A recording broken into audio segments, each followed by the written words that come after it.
njerëz, të lutem, si që thash, ka shumë persona që duan ta çojnë turmën të bëjë dhunë, kështu që ju lutem, takimi i fundit ke sheshi Skënderbej, lidhemi atje dhe nesër prap këtu. Nuk ka më bllokim rrugësh sepse do procedohen njerëzit dhe nuk du probleme edhe as dhunë. Ke sheshi Skënderbej nesër prap këtu. Ale!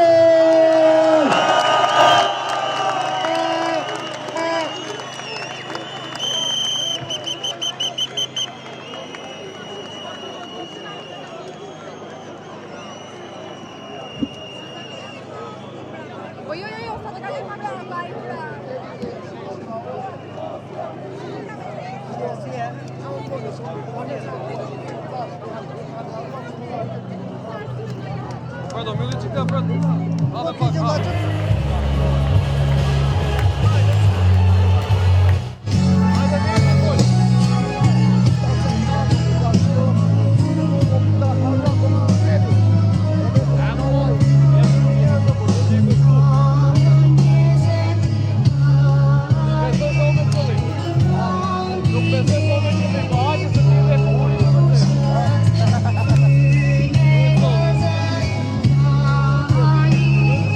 Oh!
adrenalin, po ja shoh vlet ngelen gjithë, kupton apo jo?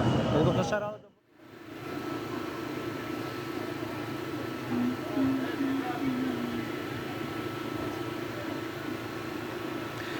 Është përmbyllur kështu shpejti dita e 7 e protestës.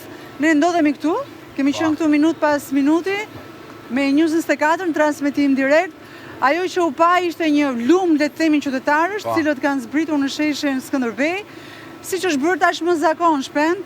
Protestuesit e lënë sheshin për të vazhduar maratonën, marshimin në rrugët e qytetit, duke kërkuar edhe pjesëmarrjen e atyre personave të cilët shpesh qëndrojnë nëpër kafe. Ose thënë me moll, çoni nga kafja, thirrja, çoni nga kafja dhe na u bashkoni.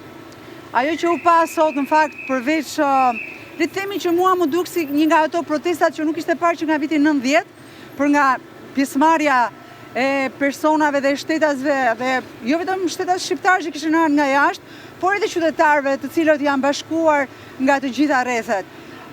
Ne këtu në fakt arritëm që të kapim disa personazhe të cilët duam t'i ndaj me ju. Kanë ardhur shqiptarë të cilët kanë ardhur nga Italia. Të lutem prezantohu. Unë jam Taulant Muka. Taulant Muka. Vjen nga? Unë nga Zvicra, po fajtisht sot e kam marrë avionin nga Hollanda, se isha me pushime. Jam shkencëtar, merrem me studime, nuk mund të rija dot më duke ndjekur nga televizori. Kam ardhur pikërisht për të mbështetur këtë protestë që duket një protestë shprese. Është protesta që kemi pritur për 36 vite. Në 36 vite kemi parë rënim, kemi parë shkatrim të arsimit, kemi parë rënim të universiteteve dhe një rini që largohet çdo ditë më shumë. Largimi i rinisë është fatkeqësia më e madhe një shteti. Ne si shtet nuk eksportojmë as naftë, nuk eksportojmë as bujqësi, sot po eksportojmë rini. Dhe kjo është një dëm i madh ekonomik, një dëm i madh në shpirtrat e gjithë njerëzve, shoqërisë, dhe ju shikoni sot qytetet e zbraste.